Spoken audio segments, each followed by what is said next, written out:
नमस्कार. लक्षवेधीमध्ये आपल्या सगळ्यांचं स्वागत. मी प्रसाद काथे. रशिया आणि युक्रेनचं युद्ध 12 दिवसांच्या नंतर एका निर्णायक टप्प्यावर येऊन पोहोचलेलं आहे. हे युद्ध का झालं याचं उत्तरही या नव्या भूमिका बदलांमध्ये दडलेलं आहे, जे आपल्याला स्पष्टपणे समोर आणणं गरजेचं आहे. आंतरराष्ट्रीय घडामोडींच्या संदर्भातली ही चर्चा लक्षवेधीच्या निमित्तानं आम्ही आपल्या समोर आणत असताना रशिया आणि युक्रेन यांच्यातल्या युद्धाची मूळ कारणं कुठे दडली आहेत यावरही प्रकाश टाकू इच्छितो.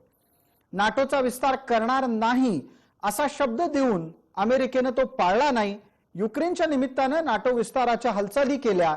रशियाला अमेरिकेनं उचकवलं किंवा त्यांची खोडी काढली आणि रशियानं स्वतःच्या स्वार्थांची अर्थात स्वतःच्या हितांची रक्षा करण्यासाठी ज्या वेळेला आक्रमणाची भूमिका स्वीकारली त्यावेळेला सगळ्या जगातून अमेरिकेनं आरडाओरड करायला सुरुवात केली की रशिया युद्धखोर आहे. प्रत्यक्षात शांतपणे बसून खोड्या काढण्याचा अमेरिकेचा उद्देश काय होता? अमेरिकेला युक्रेनच्या खांद्यावर बंदूक ठेवून नक्की गोळी कुणावर चालवायची होती? युरोपातला अमेरिकेचा प्रभाव रशियाला का नकोय आणि अमेरिकेला का हवाय? या सगळ्या गोष्टींची चर्चा आपल्याला आजच्या लक्षवेधीत करायची आहे.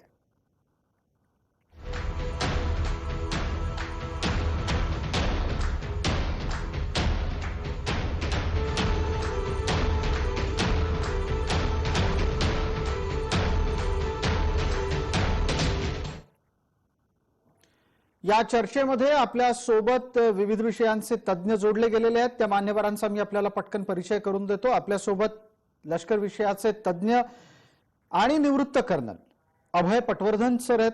आपल्या सोबत पुण्याच्या सावित्रीबाई फुले विद्यापीठामध्ये संरक्षण आणि सामरिक शास्त्र विभागाचे प्रमुख डॉक्टर विजय खरे आहेत. आंतरराष्ट्रीय विषयाचे ते अभ्यासक सुद्धा आहेत. तसंच आपल्या सोबत राजकीय विश्लेषक या नात्यानं संजयजी ठाकूर आहेत. सर्व मान्यवरांचं या चर्चेमध्ये आपण स्वागत करूयात. माझा पहिला प्रश्न पटकन आता विजयरावांना असणार आहे. विजयराव, मुळात नाटोच्या विस्ताराच्या साठी अमेरिकेनं टाकलेली पावलं ही अमेरिकेनं काढलेली खोडी होती हे समोर आलेलं आहे. या खोडीच्या मागचा अमेरिकेचा डाव काय होता? युरोपात सुद्धा आपलं वर्चस्व असलं पाहिजे इतका सहज सोपा एका वाक्यात तो मांडता येईल की त्याला इतरही काही कंगोरे आहेत? विजयराव, आपल्याला ज्ञात असेल की अमेरिकेचे राष्ट्राध्यक्ष बायडेन जेव्हा निवडून आले त्यावेळेस भारताला अशी अपेक्षा होती की अमेरिकेचं धोरण चीनला काउंटर करण्यासाठी अधिक तीव्र असेल, या पद्धतीचं धोरण असेल. परंतु बायडेनने ज्यावेळेस सत्ता हे केली त्यावेळेस त्यांनी त्यांचं जे पहिलं भाषण आहे त्याच्यामध्ये पहिलं जे टार्गेट केले की रशियाचं जे आक्रमण आहे किंवा रशियाचा जो प्रभाव आहे तो कमी करण्यासाठी त्यांची प्रायोरिटी राहील. हे स्टेटमेंट त्यांचं फार महत्वाचं आहे जिओ पॉलिटिकल आणि जिओ इकॉनॉमिकच्या संदर्भात आणि आजच्या संदर्भामध्ये. दुसरं सर्वात महत्वाचं म्हणजे तत्पूर्वी बायडेनपूर्वी ट्रम्प प्रशासनाने नाटोला आर्थिक मदत आणि लष्करी मदत करू नये, अमेरिकेने नाटोमधून विड्रॉ व्हावं यासाठी घोषणा केली आणि त्यापुढे ती पूर्ण नाटोचं जे महत्व आहे हे संपलेलं आहे अशी भूमिका केली. म्हणजे अमेरिकेचे दोन राष्ट्राध्यक्षांच्या दोन वेगवेगळ्या भूमिका आपल्याला पाहाव्यास मिळतात आणि म्हणून या बदललेल्या भूमिकेमुळे रशियाला आयसोलेशन करण्यासाठीचं अमेरिकेचं जे स्ट्रॅटेजिक धोरण आहे ते धोरण आणि आताची सध्या स्थितीचा जर विचार केला तर आपल्याला असं दिसतं की आंतरराष्ट्रीय पटलावर अमेरिकेची विशेषतः कोविड ग्लोबल ऑर्डर कोविड कालखंडामध्ये ज्या पद्धतीची महासत्तेचं आरोग्य व्यवस्थेमध्ये किंवा हेल्थ सिस्टम जी कोलॅप्स झाली आणि ते जगभर जे बघितलेलं आहे त्यानंतर असं लक्षात आलं की हे जे केवळ म्हणजे ज्या महासत्तेला आपण लष्करी साधन सामुग्री म्हणजे ज्याला आपण वेपन्स ऑफ मास डिस्ट्रक्शनच्या द्वारे आंतरराष्ट्रीय पातळीवर त्याला महासत्ता म्हणतो, परंतु त्याच महासत्तेमध्ये कशा पद्धतीचे इश्यूज आहेत हे आपल्याला लक्षात आल्यानंतर रशियाला काउंटर करण्यासाठी त्यांचं प्रायोरिटी आहे. आता प्रश्न या ठिकाणी असा आहे की नाटोमध्ये सुद्धा मगाशी चर्चा केल्याप्रमाणे जर्मनी असेल किंवा स्वीडन असेल किंवा इतर जे देश आहेत हे सुद्धा नाटोचे जे शीतयुद्धाच्या कालखंडामधलं जे जिओ पॉलिटिक्स होतं ठीक. ते आज नसल्या कारणाने त्यांचे जे धोरणं आहेत, ध्येय आहेत, ते बदलण्यासाठी विविध राष्ट्र प्रयत्न करतायत. आणि त्याचाच एक भाग म्हणून युरोपियन युनियन मधून ब्रिटिश आहेत यांनी माघार घेतलेली आहे. त्याच्यामुळे युरोपियन युनियन आणि नाटोचे संदर्भही बदललेले आहेत. त्यामुळे नाटोला खऱ्या अर्थाने आज एवढं महत्व देण्याचं काहीही कारण नाही. बिलकुल बिलकुल. विजयराव, ज्या पद्धतीनं आपण मांडलं की तसं पाहता नाटो आत्ताच्या घडीला एक कागदी वाघ आहे, फार काही महत्व देण्याची गरज नाही. पण तरीही त्या कागदी वाघाच्या माध्यमातून अमेरिकेनं आंतरराष्ट्रीय पातळीवर युरोपात जाऊन काढलेली खोडी ही सुद्धा अधोरेखित होतेच. त्या निमित्तानं पुढचा प्रश्न पटकन आपल्या सोबत जोडल्या गेलेल्या अभय पटवर्धन सरांना विचारतो. निवृत्त कर्नल म्हणून ते आपल्याला सगळ्यांना परिचित आहेत. युद्धविषयक त्यांचं विपुल लेखनही आपल्या सगळ्यांना ठाऊक आहे. अभयराव, ज्या पद्धतीनं शीतयुद्धाच्या काळामध्ये अमेरिका आणि रशिया हे एकमेकांच्या सोबत समोरासमोर उभे ठाकले, एकमेकांच्या विरोधात लढणाऱ्या भूमिका कालांतरानं त्यांच्या जरी थंड पडल्यात असं वाटत असलं तरी पण एकमेकांची खोडी काढण्याची संधी हे दोन्ही देश काही सोडत नाहीत. आणि त्यात सुद्धा जास्तीत जास्त अमेरिकेकडूनच या सगळ्या प्रकरणांमध्ये खोड्या काढण्याचे उपद्व्याप सुरू असतात. ताज्या घडामोडीत ते अधोरेखित झालंय का? अगदी अधोरेखित झालेला आहे. 1992 मध्ये जेव्हा रशियाचं विघटन झालं त्यावेळेला रशियाकडे युरोपच्या सुरक्षा संबंधामध्ये वेटो पॉवर होती आणि सुरक्षा संबंधांवर त्याची पकड होती. म्हणजे कुठलीही रशिया विरुद्ध कारवाई करण्याच्या आधी ते रशिया काय करू शकेल याचा विचार करायचे. पण विघटन झाल्यानंतर रशियाची ती शक्ती कमी झाली, ती वेटो पॉवर गेली. त्याच्यामुळे अमेरिकेने आपलं ईस्टवर्ड एक्सपान्शन सुरू केलं नाटोचं रशियाच्या उंबरठ्यावर जायकरता.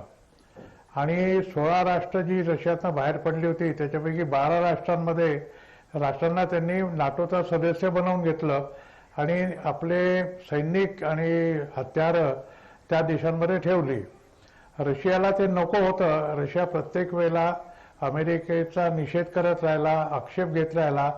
पण रशिया हा सामरिकदृष्ट्या कमकुवत असल्यामुळे त्यावेळी अमेरिकेने किंवा नाटो राष्ट्रांनी त्याला अजिबात किंमत दिली नाही. जे सरांनी सांगितलं की नाटो सध्या कमकुवत झाली आहे, ती नाटो कमकुवत नाही आहे. नाटोकडे तेवढीच पॉवर आहे, फक्त पैशाचा खेळ आहे. त्यामुळे स्वीडन, फ्रान्स आणि जर्मनी यांना जी गॅस पाहिजे आहे त्या गॅस करता ते नाटोच्या विरोधात जायची तयारी करतात आहेत.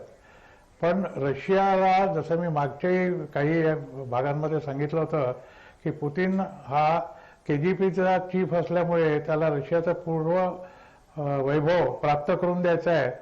आणि दुसरं म्हणजे स्वतःच्या सुरक्षेबाबत तो अतिशय हटवादी आहे. त्यामुळे युक्रेनमध्ये नाटोने येऊ नये किंवा युक्रेनला नाटोचा सदस्य बनवू नये याबाबत तो ठाम आहे.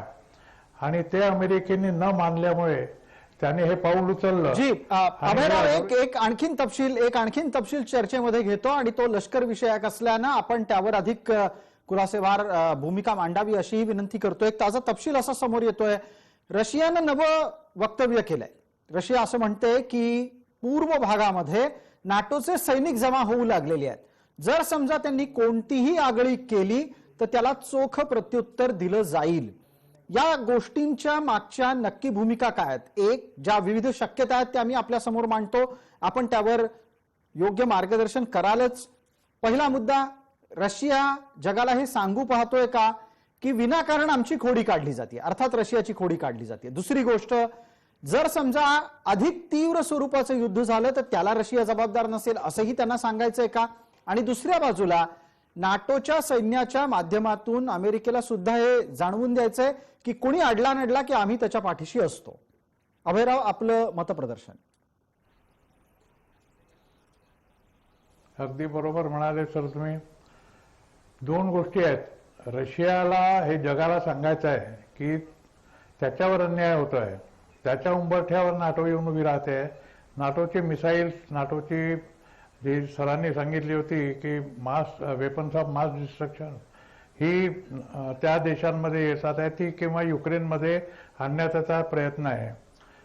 जर युक्रेनमध्ये नाटो आलं तर रशियाची गॅस पाईपलाईन जी युरोपमध्ये जाते ती मंद पडेल आणि ब्लॅक सीवर रशियाचं जे वर्चस्व आहे ते कमी होऊन जाईल आहे. त्या वर्चस्वाकरता त्यांनी क्रिमियाला घेतलेलं आहे आपल्या हातामध्ये 2014 मध्ये. आणि युक्रेनमध्ये जर नाटो आले तर काही काळानंतर क्रिमियामध्ये सुद्धा नाटो जाऊ शकते किंवा क्रिमियाला रशियाच्या हातातनं घेऊ शकतात किंवा तिथे बंडखोरी करू शकतात. तर हे असे जर तर अनेक याच्यातनं निघतात. त्यामुळे रशिया ही आगळीक अजिबात खपवून घेणार नाही. दुसरं म्हणजे एक आपण लक्षात घेतलं पाहिजे की ही लढाई नाटो आणि रशियामधली आहे, युरोप आणि रशियामधली आहे. याच्यामध्ये दक्षिण अमेरिका किंवा ऑस्ट्रेलिया किंवा आफ्रिका किंवा दक्षिण एशिया, भारत सामील यांचा काही संबंध नाही आहे. त्यामुळे त्या राष्ट्रांच्या समोर रशिया आपली इमेज उभी करतोय की माझ्यावर अन्याय होतोय आणि नॅचरली या राष्ट्रांची सहानुभूती त्यांच्याकडेच जाईल आहे जर काही झालं तर.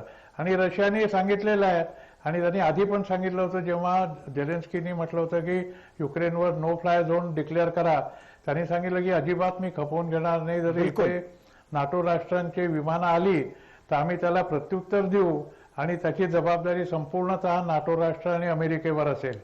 त्यामुळे त्यांनी आपल्या पूर्ण भूमिका क्लिअर केलेली आहे. आता नाटो राष्ट्र कुठपर्यंत जाऊ शकतात, कुठपर्यंत ताणू शकतात याच्यावर पुढील युद्धाचं भवितव्य अवलंबून आहे.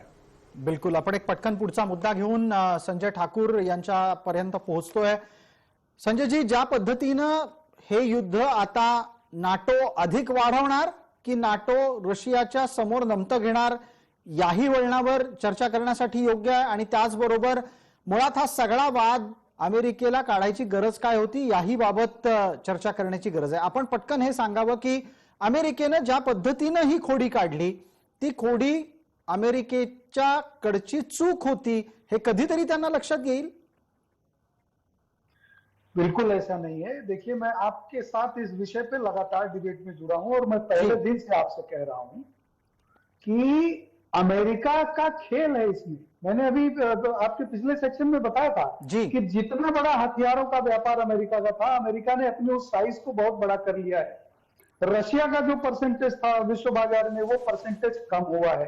अमेरिका इसको और बढ़ाना चाहता है. मैंने पहले भी कहा था कि दूसरे की भूमि को इस्तेमाल करके रशिया जैसे दुश्मन देश से अमेरिका लड़ना चाहता है, जिसमें अमेरिका के अपने सारे हित सुरक्षित रहें और दूसरे को आगे रख के ये यही कहा जाएगा कि यूक्रेन के कंधे पे बंदूक रख के अमेरिका ही ये बंदूक चला रहा है. लेकिन आप लोगों की जानकारी के लिए अभी जो वहां की स्थिति है, जो कहीं किसी न्यूज चैनल में अभी तक रिपोर्ट नहीं हो रही है, जो जल्दी आप लोगों के सामने आएगी, यूक्रेन के दक्षिणी भाग से रशियन सेनाएं घुसी हैं और बहुत तेजी से उत्तर की तरफ बढ़ रही हैं और वहां की जनता का, नागरिकों का भी, उनको कोई बहुत ज्यादा कोई अवरोध उत्पन्न नहीं हो रहा है और वो बहुत आराम से बढ़ रही है उत्तरी भाग की तरफ. तो देखिए, ऐसा है कि अभी तक आज जब 14वें दिन में, लगभग 13 दिन बीत चुके हैं, 14वें दिन में वो ये युद्ध पहुंचा है, तब अब जेलेंस्की को ये समझ आ गई है कि कहीं ना कहीं मेरा इस्तेमाल हो रहा है. लड़ूंगा मैं, मरेंगे हमारे नागरिक, नुकसान होगा हमारा, ध्वस्त होगा हमारा देश और बाकी लोग खाली हथियार. अरे भाई, हथियार बेच को क्या करोगे, हथियारों से लड़ेगा तो जी. और रशिया अपने हितों के प्रति एकदम बिल्कुल सजग है, क्योंकि यूक्रेन और रशिया की स्थिति वही है जो हमारी चीन के साथ स्थिति है. हमारे सीमाएं एक दूसरे से बिल्कुल सटी हुई है और हमारे सीमाओं के बगल में अगर हमारा कोई दुश्मन राष्ट्र आके स्थापित हो जाएगा, काबिज हो जाएगा, उसकी सेनाएं और उसके हथियार आ जाएंगे तो हमारे लिए तो हमेशा का खतरा हो जाएगा. तो रशिया तो इसको बहुत तेजी से रोकने का प्रयास, और इसीलिए रशिया ने इस चीज को इस तरीके से आगे बढ़ाया. लेकिन मैं फिर कहूंगा कि अभी तक रशिया ने जेलेंस्की को और जेलेंस्की की सरकार को मान्यता दे के रखी हुई है, अमान्य नहीं किया हुआ है. इसीलिए वो उनके जो विदेश मंत्री है उनसे कल अपने विदेश मंत्री की मीटिंग करा रहे हैं और इस मीटिंग में बहुत सारा तय होगा और स्थिति स्पष्ट होगी कि अभी युद्ध और कितने दिन चलना है. बिलकुल. पुढचा प्रश्न माझा विजय खरे यांच्यासाठी आहे. डॉक्टर खरे, या सगळ्या खेळामध्ये जर्मनीची भूमिका सुद्धा लक्षात घ्यायला हवी. ज्या पद्धतीनं महत्वाचा इंधन पुरवठा जर्मनी मार्गे रशियाच्या द्वारे इतरत्र होत असतो, त्या जर्मनीनं इतकी कठोर भूमिका रशियाबाबत घ्यावी हे प्रथमतः तर अनेकांना आश्चर्यचकित करणारं वाटलं. रशियाच्या विरोधात जर्मनीची भूमिका ही अमेरिकेच्या सांगण्यावरून होती का? थोडक्यात युक्रेन आणि जर्मनी या दोघांच्याही खांद्यावर बंदुका ठेवून रशियाला अमेरिकेला लक्ष्य करायचंय का? जर्मनीचं लिडरशिप नुकतीच चेंज झालेली आहे आणि जर्मनीचे जे डिसिजन्स आहेत, विशेषतः म्हणजे रशियाला डायरेक्ट त्यांना विरोध करून जो धोका पत्करलेला आहे तो निश्चितच महत्त्वाचा आहे, परंतु तो निरंतर काळासाठी नसणार आहे. त्याचं कारण असं आहे की जर्मनीसह इतर जे युरोपियन देश आहेत यांच्या रशियाकडून जी गॅस पाईपलाईन आणि नैसर्गिक साधन सामुग्री त्या ठिकाणी जाते त्याचा फायदा संपूर्ण युरोपला होत असल्या कारणाने केवळ हा जो टेम्पररी फेजमध्ये जर्मनीने ही भूमिका घेतली आहे, परंतु येणाऱ्या कालखंडामध्ये जर्मनी सुद्धा रशिया बरोबर एवढा संघर्ष करणार नाही जेवढे आज आपल्याला अग्रेसिव्ह भूमिका दिसते आहे. त्याचं कारण की त्यांच्याकडे जे रिसोर्सेस, नॅचरल रिसोर्सेस आहेत, जे गॅस आहेत ते संपूर्ण रशियाकडून त्या ठिकाणी जवळपास 60% त्याचं जे गॅस इंधन आहे किंवा ज्याला गॅसेस म्हणतात ते रशियावर आधारलेले आहेत आणि म्हणून आपल्याला तेवढं जर्मनीचं हे नाही, परंतु as a unit, as a NATO म्हणून जी भूमिका आहे सर्व राष्ट्रांची ती मात्र येणाऱ्या कालखंडात बदलताना दिसेल. याच्यात एकच संभाव्यता धोका दिसतोय की जर रशियन सैनिकांना पुढे युक्रेनद्वारे अपयश आलं, म्हणजे त्या ठिकाणी लोकल पॉप्युलेशनने अजून अधिक त्या ठिकाणी प्रतिकार केला आणि लवकरात लवकर जर युद्ध थांबलं नाही तर मात्र रशियाची कोंडी करण्यासाठी पुन्हा एकदा सर्व जग जे आहेत किंवा विशेषतः लोकशाहीच्या निमित्ताने पुन्हा एक पुनर्बांधणी होण्याची शक्यता नाकारता येत नाही. त्याचं वेगवेगळे त्याचे डायनामिक्स आहेत. तुमच्या लेखी अशी परिस्थिती येण्याच्यासाठी किती दिवस युद्ध चाललं पाहिजे?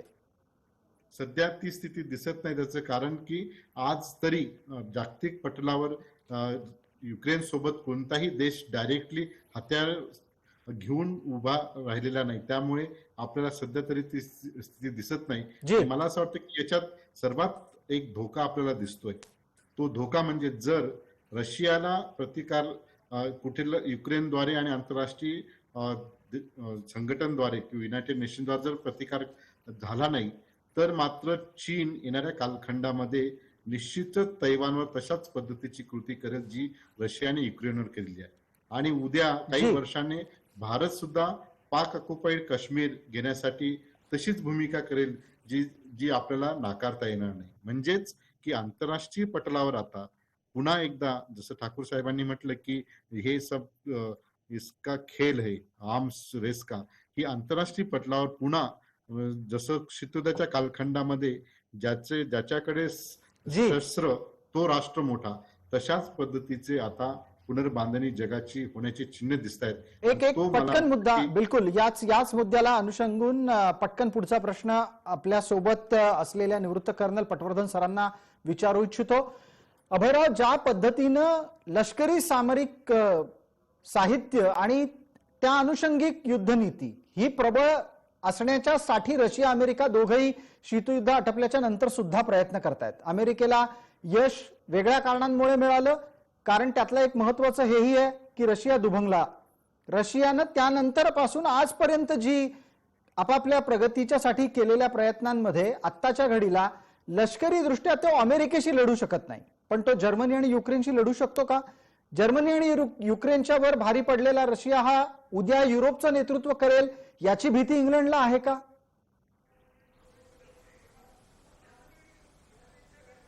अगदी बरोबर आहे. आज जर अमेरिका किंवा नाटो हे रशियाच्या समोर झुकले किंवा त्यांनी युक्रेनला काहीच मदत केली नाही तर रशियाचं वर्चस्व तर वाढेल यात काही शंकाच नाही आहे. जर युद्ध झालं आणि याच्यामध्ये नाटोने जर भाग घेतला तर युक्रेन तर रशियाने अर्धा काबीज केलेला आहे, तो पूर्णपणे काबीज करेल आणि त्याच्यानंतर पोलंड ही नेक्स्ट स्टेप आहे आणि पोलंडच्या नंतर फ्रान्स आणि इंग्लंड आणि जर्मनी ही नेक्स्ट स्टेप आहे. हे जसं मागे पहिल्या महायुद्धात झालं होतं त्याचप्रमाणे आणि दुसऱ्या महायुद्धात झालं होतं त्याचप्रमाणे हे सगळं होईल आहे. पण ते होईल की नाही ही शंका आहे. कारण सध्या त्यावेळेला जेव्हा रशियाने किंवा जर्मनीने पहल केली होती युद्ध करण्याची, त्यावेळेला कोणाकडे अणुबॉम्ब नव्हते. अमेरिकेपाशी 1945 मध्ये आला अणुबॉम्ब, 1939 मध्ये लढाई सुरू झाली होती.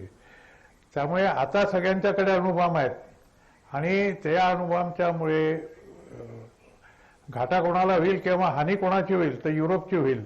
अमेरिकेला काही देणं घेणं नाही. अमेरिका दूर बसलेली आहे, आपण दूर बसलेले आहोत. जसं मी सांगितलं की दक्षिण एशिया, आफ्रिका, ऑस्ट्रेलिया यांना काही फरक नाही पडणार. फार तर आपल्याला फॉलआउट, न्यूक्लिअर फॉलआउटचा काही जर परिणाम झाला तर होईल, पण ऍक्च्युअल परिणाम काही नाही होणार. पण युरोप संपूर्णतः उद्ध्वस्त होईल. त्यामुळे कोणीही उघड युद्धामध्ये जाणार नाही असं माझं मत आहे.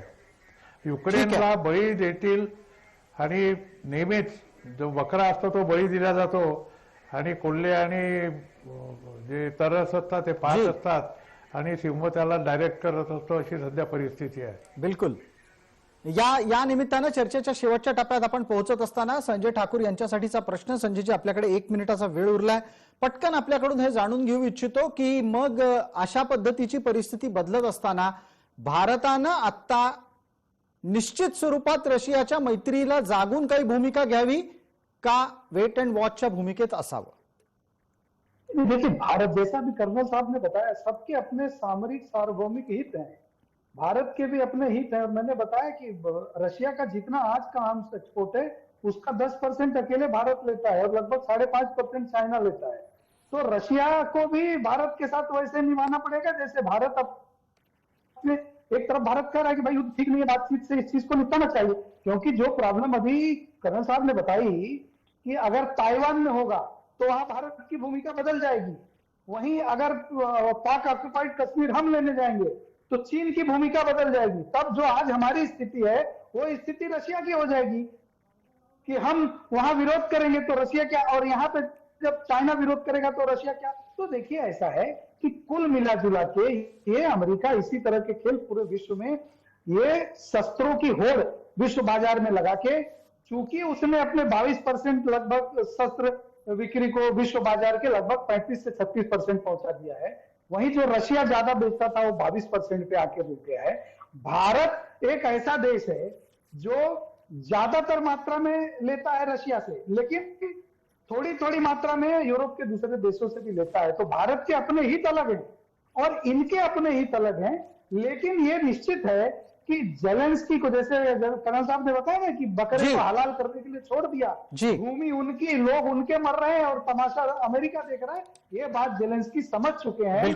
और कितना समझे हैं ये कल जब विदेश मंत्रियों की मीटिंग होगी तुर्की की मध्यस्थता से, उसके जो रिजल्ट आएंगे उसमें समझ में आएगा कि जेलेंस्की को कितनी ये बात समझ में आई. बिलकुल. या सर्व विश्लेषणाच्यासाठी आपल्या सर्व मान्यवरांचे आभार. वेळेच्या मर्यादेपोटी चर्चेला आपल्याला इथेच विराम द्यावा लागतो. आपण सर्व मान्यवर चर्चेत सहभागी झालात त्याबद्दल मनपूर्वक धन्यवाद. लक्षवेधीच्या या चर्चेमध्ये तुर्तास इतकंच. सर्व प्रेक्षकांना जय महाराष्ट्र.